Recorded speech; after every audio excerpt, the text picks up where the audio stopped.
Cleaning my car. Can we be that specific? Or maybe I'll come up to you. After 1 minute. How about Mr. Ian? What is love for you? Selflessness. Love is Selflessness. selflessness. I've heard that before. How about you, Christian? What is love for you? Love is not a feeling, it is an active choice that you don't just make once, you make it every moment of your life, the good and needs and all of another being before yourself and that is above. Yeah, I cannot repeat that. Did you hear him say so, but Somebody got that. yeah, but just to make it a little bit shorter, the gist of what he said is that love is a choice. Okay, I'll call you after Ed, and then Andrew, what do you have? I agree with Christian. You agree? Love is an action. It's an Love is an action. That's right. That's right. Love is an action. It's a choice. It's actually really a commitment you make. And that's a very good definition. I think we will both, you will find that out later on as I go through my talk. Ed, what about love for you? What is love? God. Love is God. Perfect. It is really. Love is God. That is a very good answer. So we all have our own definition of love. But I will share with you, I would like to share with you my definition of love. Okay, but before that, so when you say love, it symbolizes, there's a symbol for love. Who can guess? What is the symbol of love? Heart. Very good. Heart. Not a square, but a heart. So heart, it makes sense. Everything is related to our heart because heart is the symbol of the core of man. It includes the symbol of the core of man, and it includes intelligent thoughts and will along with feeling.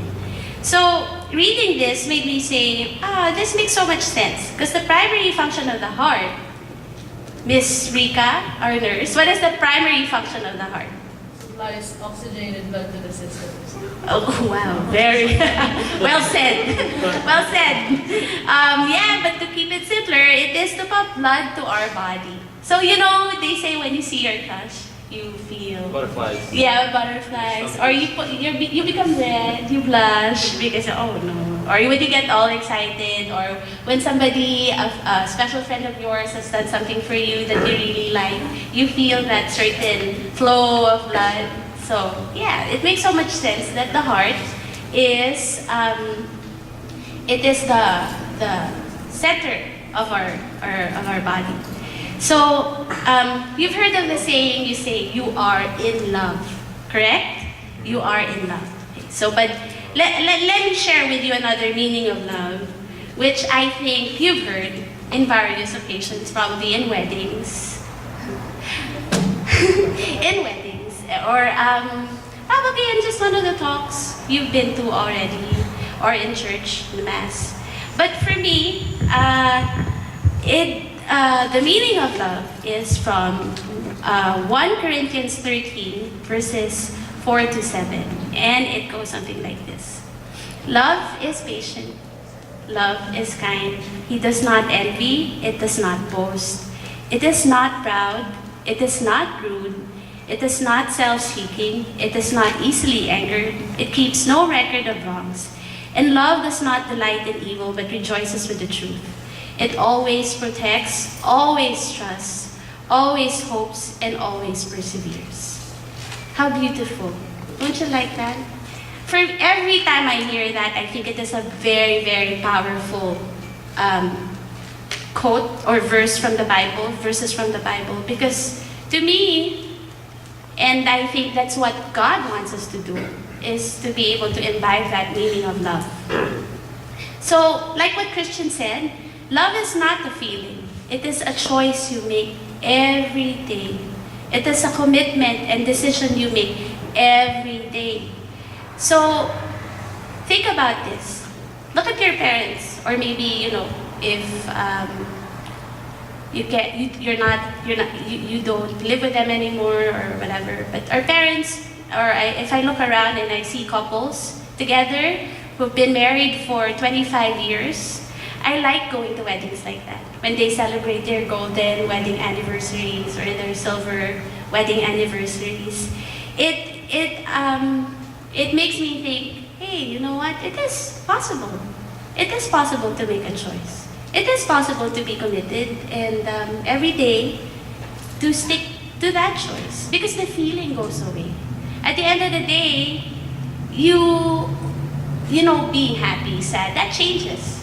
But if you have a choice and you made the commitment and you made the decision, you will stick to that.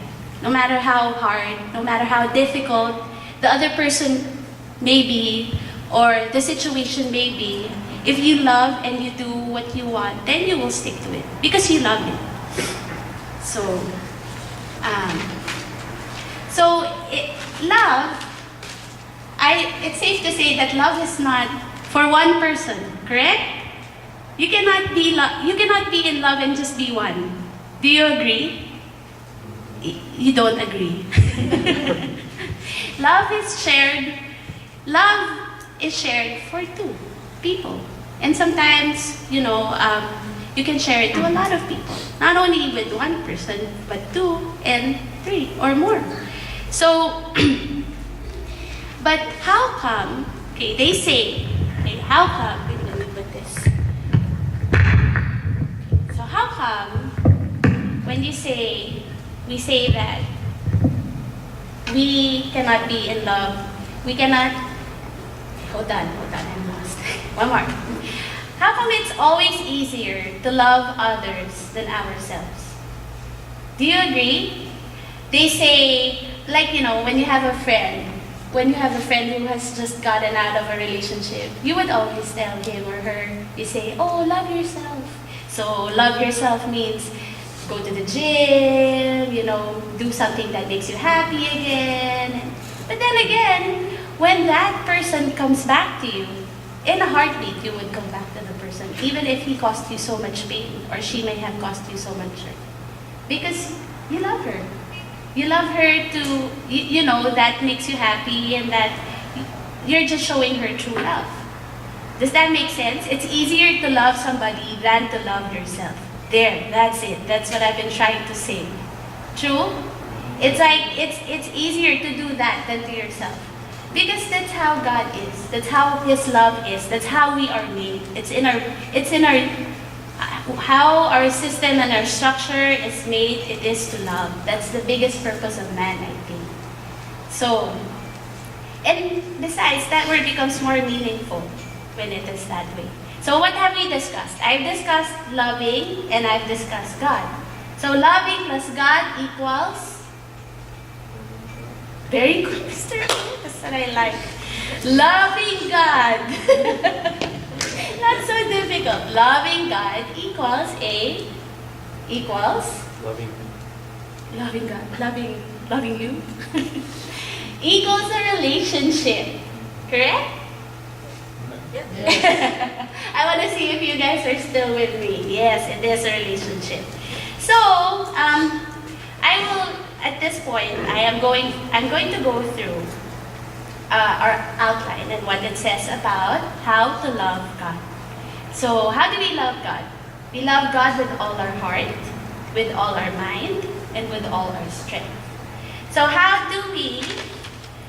what does it mean to love God with all our heart? So, backtracking, I said, this is, you know, when you have loving means you have a relationship with Him.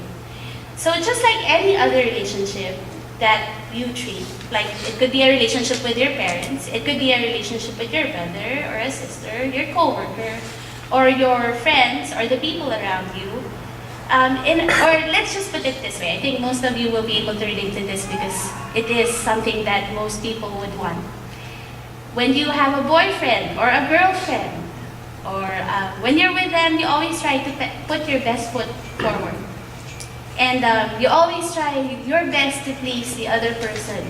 Never mind that in the process of pleasing them, you get hurt. Or never mind if it takes so much from you, it gives you satisfaction.